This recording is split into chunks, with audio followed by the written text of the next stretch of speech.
Cinema शौकीन सबका स्वागत करता है। आज हम बात करने वाले हैं कैनरी ब्लैक के बारे में। ये कहानी है एक जासूस की, जिसे कुछ आतंकवादी ब्लैकमेल करना शुरू कर देते हैं ताकि वो अपने ही देश को धोखा दे। मगर इस जासूस को कमजोर समझना उनकी सबसे बड़ी गलती होती है। कहानी की शुरुआत होती है और हमारे सामने टोक्यो शहर का दृश्य आता है। यहीं पर हम एक CIA एजेंट को देखते हैं जिसका नाम है एवरी। एवरी के फोन पे एक मैसेज आता है। वो जैसे ही मैसेज को खोलती है वो एक आदमी की तस्वीर को देखती है। तब हमें पता लगता है कि एवरी अभी छत के ऊपर खड़ी है और उसके हाथ में एक रस्सी है। रस्सी की मदद से वो कूद जाती है नीचे ताकि वो नीचे के फ्लोर पे आ सके। एवरी के जंप को देखने के बाद हमें एहसास होता है कि वो एक ट्रेंड एजेंट है। वो तुरंत एक फ्लैट के अंदर दाखिल होती है, फिर जो भी उसके सामने आता है उसे एक एक करके मार गिराती है और अंत में उस आदमी के पास पहुंचती है जिसकी तस्वीर हमने उसके फोन में देखी थी। उसके ऊपर बंदूक तानने के बाद कहती है कि मुझे अपने लॉकर के पास लेकर के चलो। इस आदमी का नाम है केंजी। वो डरते हुए एवरी को लेकर के चला जाता है लॉकर के पास, मगर दरवाजा खोलते ही एक और गार्ड चला आता है अंदर, जो देखने में बहुत ही विशाल है। वो आते ही हमला कर देता है एवरी पे। इन दोनों के बीच घमासान लड़ाई हो रही है। केंजी इस चीज को देखने के बाद भागने की कोशिश करने लगता है, मगर वो ज्यादा दूर जा पाता उससे पहले एवरी उसके पैर में गोली मार देती है। तब केंजी गिर जाता है नीचे। तभी एवरी गोली मारती है उस गार्ड को और केंजी उठ करके भागना शुरू कर देता है। वो रेंगते हुए यहाँ से भाग रहा है और एवरी उसके पीछे है। अब हर तरफ से एक एक करके लोग उसके सामने आते जा रहे हैं, मगर एवरी किसी को नहीं छोड़ती। वो आते जाते हैं और उस सबको मार करके नीचे गिराती रहती है। अंत में केंजी भाग करके जाता है ऊपर पुल के पास। तभी एवरी चली आती है। वो उसे पीटती है और कहती है कि मुझे बताओ वो डिवाइस कहाँ पे है। तब वो डिवाइस दे देता है। डिवाइस के मिलते ही वो गोली मारती है केंजी। अब केंजी की भी मौत हो चुकी है। एवरी का टोक्यो का मिशन खत्म हो गया। वो तुरंत वापस चली आती है अपने देश। यहाँ आते ही वो जैसे ही अपने घर के अंदर दाखिल होती है, हम उसके पति को देखते हैं जिसका नाम है डेवी। वो अपनी पत्नी को देखने के बाद बहुत खुश है। यहाँ पर हमें पता लगता है कि आज इनकी वेडिंग एनिवर्सरी है। डेविड एक के बाद एक सरप्राइजेस उसे देता है, जिसे देखने के बाद एवरी बहुत ही ज्यादा खुश है। ये दोनों थोड़ा समय साथ बिताते हैं, मगर सुबह होते ही एवरी सीधा पहुंचती है अपने ऑफिस में। तब हम उसके बॉस को देखते हैं जिसका नाम है जार्विस। इनकी मीटिंग की जब शुरुआत होती है तब जार्विस एक एक करके बताने लगता है उसे मिशन के बारे में कि एवरी को अब अगले कौन से मिशन पे जाना है। एवरी के पास अब सारी की सारी जानकारियां हैं। शाम होते ही वो वापस चली आती है अपने घर पे। घर के अंदर दाखिल होते ही वो देखती है कि सारी की सारी चीजें बिखरी हुई हैं। वो पूरे घर में डेविड को तलाशना शुरू कर देती है। पूरा घर छान मारने के बाद उसे एहसास होता है कि डेविड भी गायब है। अब एवरी का डर बढ़ते जा रहा है। तभी उसका फोन बजता है। फोन उठाने के बाद उसे एक आदमी की आवाज सुनाई पड़ती है जिसने डेविड को किडनैप करके रखा है और वो चाहता है कि एवरी उसकी सारी शर्तों को पूरा करे, वरना ये लोग डेविड को मार देंगे। एवरी कहती है कि मुझे डेविड से बात करनी है। डेविड की आवाज सुनते ही एवरी भावुक होने लगती है। उसे किसी भी कीमत पे डेविड को बचाना है। वो अपना जासूस वाला दिमाग लगाती है और सबसे पहले कॉल करती है अपनी एजेंसी में और वहाँ के हैकर से बात करती है जिसका नाम है सोरीना। सोरीना को कहती है कि मेरे फोन पे एक कॉल आया था, उसे ट्रेस करना शुरू करो कि आखिर वो लोकेशन कहाँ की है। सोरीना काम पे लग जाती है। जैसे ही वो लोकेशन बताती है एवरी को, एवरी और जानकारियां निकालती है उस जगह के बारे और बिना वक्त गवाए वहां पे पहुंच जाती है। इस घर में बहुत सारे दरवाजे हैं। अब एवरी को पता लगाना है कि कौन से घर के अंदर वो लोग हैं। तब वो कॉल करती है। कॉल करते ही वो देखती है कि कौन से घर के अंदर से फोन की आवाज आ रही है। अंदर घुसते ही वो देखती है कि फोन टेबल पर ही पड़ा है। तब वो फोन काट देती है। तभी दोबारा फोन बजता है। जब एवरी कॉल उठाती है उसे एहसास होता है कि ये लोग बहुत ही ज्यादा शातिर है। इन्हें हर चीज पता है कि एवरी क्या कर सकती है और 24 घंटे इन लोगों ने उसके ऊपर नजर भी रखा हुआ है। अभी भी वो उसे देख रहे हैं। सामने वाला आदमी कहता है कि तुम्हारी चालाकी हम पे नहीं चलेगी। अगर तुम्हें डेविड को जिंदा देखना है तो हमारी शर्तों को पूरा करना पड़ेगा, मगर अभी जो भसूड़ी तुमने की है उसकी भी सजा तुम्हें मिलेगी। मैं ये बताना चाहता हूँ कि जिस जगह पर अभी तुम खड़ी हो उसके नीचे एक बॉम्ब है। अगर तुम वहां से जरा भी हिली तो बॉम्ब फट जाएगा और तुम्हारी मौत तय है। इतना कहने के बाद वो फोन काट देता है। अब एवरी की हालत खराब हो रही है। वो अपना दिमाग लगाना शुरू करती है। वो देखती है कि सामने ही एक टेबल है। वो टेबल को खींचती है और उसके एक पैर को तोड़ लेती है। उसे पता है कि जैसे ही वो हटेगी पहले बॉम्ब ऊपर आएगा तब फटेगा। तब वो पैर हटा लेती है। जैसे ही बॉम्ब ऊपर आता है वो उस डंडे से मारती है बॉम्ब के ऊपर। तब बॉम्ब चला जाता है बिल्डिंग से बाहर और वहां पर ब्लास्ट होता है, जिससे एवरी बच जाती है। उसे कुछ भी नुकसान नहीं होता। अब एवरी सोचने लगती है कि आखिर उसके पति को कौन किडनैप कर सकता है। उसे याद आता है अपना आखिरी मिशन जब उसने केंजी को मारा था। उसे ये बात भी याद आता है कि इनके एक सेफ हाउस पे केंजी का एक आदमी पड़ा हुआ है। वो पहुंच जाती है उसके पास और घर के अंदर घुसने के बाद पूछना शुरू कर देती है कि किसने किडनैप किया है उसके पति को, मगर इस आदमी के पास कोई भी जानकारी नहीं है इससे रिलेटेड। फिर भी उसे एवरी पीटती रहती है। तब अंत में उसे पता लगता है कि इस आदमी का एक दांत है जिसके अंदर कुछ जानकारी है एक मिशन से रिलेटेड। फिर वो इसका दांत तोड़ती है और उसे लेकर के जाने लगती है। तभी बाकी एजेंट्स अलर्ट हो जाते हैं कि एवरी ऐसा नहीं कर सकती, वो इन जानकारियों को लेकर के बाहर नहीं जा सकती है। वो लोग जब इसे रोकने आते हैं तब एवरी एक एक करके इनके ऊपर भी हमला करना शुरू कर देती है। अब चारों तरफ से एजेंट्स उसके पास आ रहे हैं, मगर एवरी सब पे भारी है। वो सबको मारती है और चली जाती है यहाँ से। तब एक खबर हर जगह फैल जाती है कि आखिर एवरी ने क्या किया है। जिस जानकारी को वो लेकर के गई है वो जानकारी बहुत ही खास है। वो जानकारी एक मिशन के बारे में है जिसका नाम है कैनरी ब्लैक। तुरंत ये बात पता लग जाती है जारविस को, और जारविस को सारे फुटेजेस भी दिखाए जाते हैं कि एवरी ने क्या किया है। जारविस परेशान है कि एवरी आखिर ऐसा क्यों कर रही है, वो अपने ही एजेंसी को क्यों धोखा दे रही है। तभी एवरी का कॉल आ जाता है जारविस के पास। वो एक एक करके उसे सारी बातें बताती है कि मुझे किसी भी कीमत पे डेविड को बचाना है, उसके अलावा मेरा कोई नहीं है। मैं चाहती हूँ कि जल्द से जल्द मैं उन लोगों तक पहुँचूं जिन लोगों ने डेविड को किडनैप करके रखा है, और ये काम मैं अकेली नहीं कर सकती। इस काम में मुझे आपकी मदद लगेगी। मगर जारविस उसकी मदद करने से मना कर देता है। जैसे ही वो फोन काटता है बाकी लोग कहते हैं कि किसका कॉल था। तब जारविस किसी को भी सच्चाई नहीं बताता। वो कहता है कि ये कॉल मेरे घर से था, यानी कि अभी भी वो एवरी को प्रोटेक्ट करने की कोशिश कर रहा है। दूसरी तरफ एवरी अपने काम पे लगी हुई है। वो लीड्स को फॉलो करने के बाद पहुंचती है एक पार्टी में, जहां पर एक आदमी से उसकी मुलाकात होती है। एवरी को पता है कि जिस दांत को वो लेकर के आई है वो जानकारी किडनैपर्स को नहीं चाहिए, उन्हें कैनरी ब्लैक चाहिए। इस आदमी से बात करने के बाद एवरी को पता लगता है एक फ्लैट के बारे में कि वहां पर शायद उसे जानकारियां मिल सकती है। वो बिना वक्त गवाए वहां पे पहुंच जाती है, मगर अंदर जाते ही एक आदमी हमला कर देता है उसके ऊपर। इन दोनों के बीच बहुत देर तक घमासान लड़ाई होती है, मगर अंत में एवरी मार गिराती है उसे।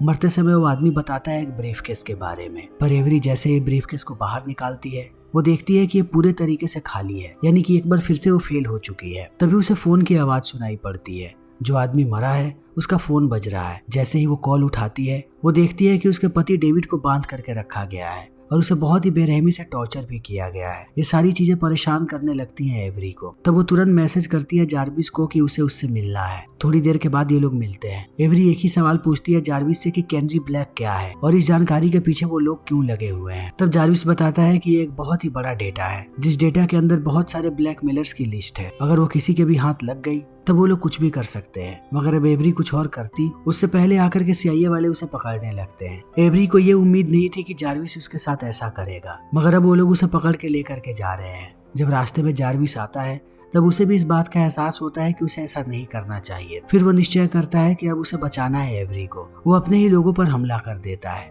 अब बीच रोड पे चारों तरफ से गोलियां चल रही हैं और आपस में सारी गाड़ियां टकरा रही हैं। अंत में वो गाड़ी भी पलट जाती है जिसके अंदर एवरी है, मगर एवरी अभी भी सलामत है। वो बाहर आती है और देखती है कि सारे लोग अस्त व्यस्त हो चुके हैं। तब वो भागना शुरू कर देती है। थोड़ी देर के बाद उसे एहसास होता है कि उसके पीछे एक आदमी लगा है जिसके चेहरे के ऊपर मास्क है। तब वो छुप जाती है। जैसे ही वो आदमी उसके पास आता है वो टूट पड़ती है उसके ऊपर। इन दोनों के बीच अब लड़ाई हो रही है। अंत में एवरी भारी पड़ती है इस आदमी पे और मार करके गिरा देती है नीचे। वो उसका मास्क हटाती है और फोटो खींचने के बाद सबको भेज देती है। उसे ये बात पता है कि जिन लोगों ने उसके पति को किडनैप किया है उन्हीं लोगों ने इस आदमी को उसके पीछे भेजा है। अब जारविस को भी पता है इस आदमी के बारे में। वो लोग भी इसके बारे में पता लगा रहे हैं। तभी एवरी उसी आदमी के पास वापस जाती है जिसने फ्लैट के बारे में बताया था। वो उसे पैसे देती है और कहती है कि तुम्हारी जानकारी काम की थी, अब मुझे तुमसे एक और जानकारी चाहिए। इतना कहते ही वो उसी आदमी की फोटो दिखाती है जिसे उसने मारा था और पूछती है कि यह आदमी कौन है। वो बताता है कि एक प्राइवेट हिटमैन है और पैसे के लिए कुछ भी कर सकता है।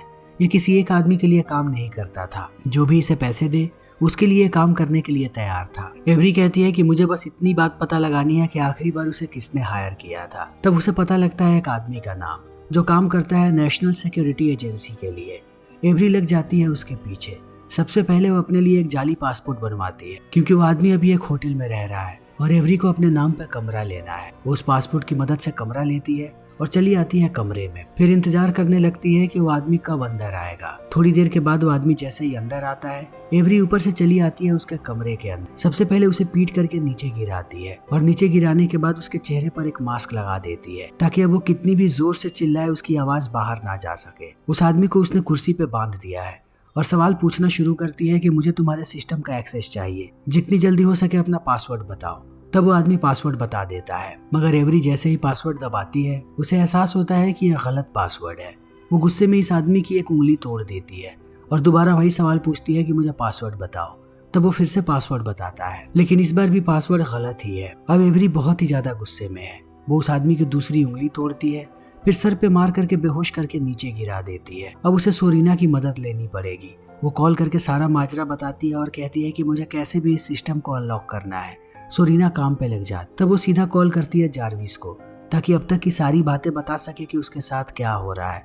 जारविस उसकी सारी बातों को सुन रहा है। यहीं पर हम एक और एजेंट को देखते हैं जिसका नाम है मैक्सफील्ड। उसे जारविस पे शक हो गया है कि वो कहीं ना कहीं मदद कर रहा है एवरी। दूसरी तरफ अब एवरी पहुंचती है सोरीना के पास और कहती है कि क्या पता लगा है। सोरीना कहती है कि इस कंप्यूटर से एक फाइल अटैच है, लेकिन फाइल वहां से डाउनलोड नहीं होगा। मैं पासवर्ड क्रैक कर भी लूं तभी फाइल को डाउनलोड करने के लिए तुम्हें जाना पड़ेगा मेन सर्वर वाले रूम में, और वहीं पर पेन ड्राइव के अंदर इन फाइल्स को डाउनलोड किया जा सकता है। एवरी कहती है कि मेन सर्वर वाला रूम है कहाँ पे। सोरीना उसकी भी लोकेशन निकाल लेती है, मगर इन्हें एक बिल्डिंग से दूसरी बिल्डिंग में जाना है। सोरीना कहती है कि मेरे पास इसका भी रास्ता है। मैंने एक ड्रोन को डिजाइन किया है जिस पर लटक के तुम एक बिल्डिंग से दूसरी बिल्डिंग में जा सकती हो। एवरी ऐसा ही करती है। वो उस पर लटक करके पहुंच जाती है दूसरी बिल्डिंग में।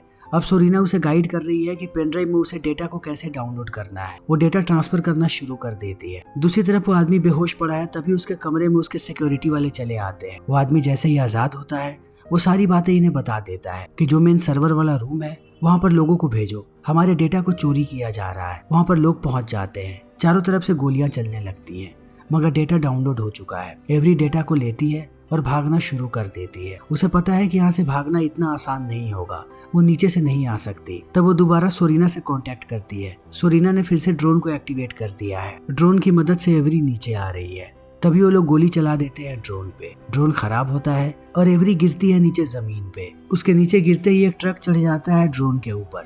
अब पूरा का पूरा ड्रोन नष्ट हो चुका है, मगर एवरी अभी भी सलामत है। वो घायल है मगर ठीक है।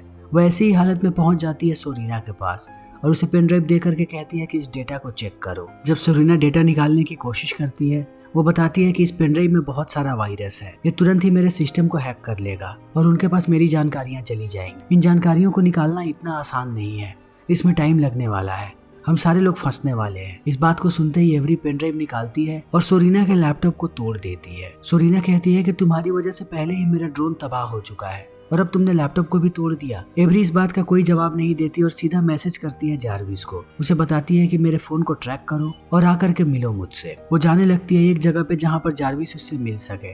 तभी रास्ते में एक ट्रक से एक्सीडेंट हो जाता है उसका। दूसरी तरफ जितनी भी एजेंसीज हैं सारे के सारे लोग एक जगह पे इकट्ठा हो रहे हैं, क्योंकि सारी एजेंसीज को एक आदमी ब्लैकमेल कर रहा है। वो टीवी के स्क्रीन पे आता है और अपनी शर्तें सबको बताना शुरू कर देता है। उसने चेहरे पर एक मास्क पहन करके रखा है। ये वही आदमी है जिसने डेविड को भी किडनैप किया है। दूसरी तरफ हम एवरी को देखते हैं जो अभी भी सलामत है। घायल होने के हालत में भी वो दौड़ करके यहाँ से बाहर निकलने लगती है। थोड़ी देर के बाद वो पहुंचती है एक पब्लिक फोन पे और कॉल लगाने की कोशिश करने लगती है। तभी एक आदमी पीछे से उसे गोली मारता है और बेहोश करके लेकर के चला जाता है यहाँ से। थोड़ी देर के बाद जारविस भी पहुंच जाता है यहाँ पर एवरी से मिलने के लिए। तभी उसके सामने एक आदमी आता है जिसका नाम है कॉनरेड ब्रेजनो। कॉनरेड सीधा गोली मारता है जारविस को और चला आता है अंदर। तब हम देखते हैं कि इन लोगों ने एवरी को बंधक बना करके रखा है।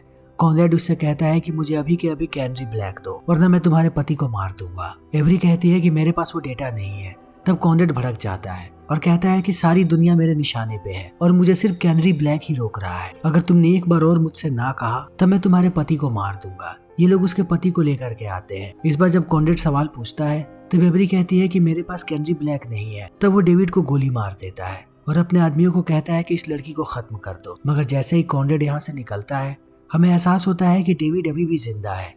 वो उठ के खड़ा होता है और एक एक करके मारना शुरू कर देता है सबको। उसने लगभग सबको मार दिया है। दूसरी तरफ सारे के सारे CIA वाले परेशान हैं। उन्हें भी कॉनरेड के बारे में पता लग गया। वो अपनी पूरी टीम को लेकर के आगे बढ़ने लगते हैं ताकि वो लोग कॉनरेड को पकड़ सके। डेविड देखता है कि हर तरफ लोग भरे पड़े हैं। उसने एवरी को भी आजाद कर दिया है। वो सबसे पहले आकर के यहाँ पर अंधेरा करता है ताकि अंधेरे में ये लोग उन्हें ढूंढ ना सके। मगर अंधेरे में भी चारों तरफ से सिर्फ और सिर्फ गोलियां ही चल रही है। गोलियां ऐसे ही चलती रहती है। एवरी के हाथ में बंदूक आने के बाद वो एक एक करके सबको मार रही है। लगभग लोगों को मारने के बाद जब वो आगे बढ़ती है तभी वो देखती है कि जारविस की लाश नीचे पड़ी हुई है। फिर भी पुष्टि के लिए वो चेक करती है। तब उसे एहसास होता है कि जारविस मर चुका है। एवरी अब हर तरफ कॉनरेड को ढूंढ रही है। तभी हमें पता लगता है कि कॉनरेड के हाथ वो डेटा लग चुका है। उसे डिकोड करना है और अपलोड कर देना है इंटरनेट पे। उसने अपलोडिंग को शुरू कर दिया है। तभी आकर के एवरी उस पर हमला कर देती है। कॉनरेड भी उस पर हमला करता है। ये दोनों बहुत देर तक लड़ते रहते हैं, मगर अंत में एवरी मार गिराती है कॉनरेड को और बीच में अपलोड को भी रोक देती है। तभी CIA वाले यहाँ पर चले आते हैं। इन्हें देखने के बाद डेविड निकल जाता है ताकि बाद में वो एवरी को छुड़ा सके। CIA वाले अरेस्ट करके लेकर के जाते हैं एवरी को और उससे पूछताछ शुरू कर देते हैं। बाद में वो लोग बताते हैं कि अब एवरी को जेल होने वाली है, वो लंबे समय के लिए जाएगी अंदर। तभी एलिजाबेथ नाम की एक औरत मिलने आती है एवरी से और उसे कहती है कि अब तक तुमने जो कुछ भी किया है तुम्हारा काम काबिले तारीफ है। अगर तुम CIA के साथ रही तब ये तुम्हें जेल में डाल देंगे। तुम हमारे साथ जुड़ जाओ। हमारी एजेंसी का नाम है MC6। अगर तुम हमारे लिए काम करोगी तब तुम्हें जेल जाने की जरूरत नहीं है और तुम्हारे पास पूरी आजादी हो। एवरी मान जाती है। एलिजाबेथ उसे छुड़ा देती है इनके चंगुल से। अब एवरी आजाद है। वो अपने पति के साथ है और अपने अगले मिशन की तैयारी कर रही। फिर इसी के साथ ये फिल्म यहीं पर खत्म हो जाती है। तो दोस्तों, हमारी आज की ये वीडियो यहीं पर खत्म होती है। अगर आपको हमारी ये वीडियो पसंद आई हो तो इसे लाइक करें, शेयर करें और चैनल को सब्सक्राइब करें। Thank you.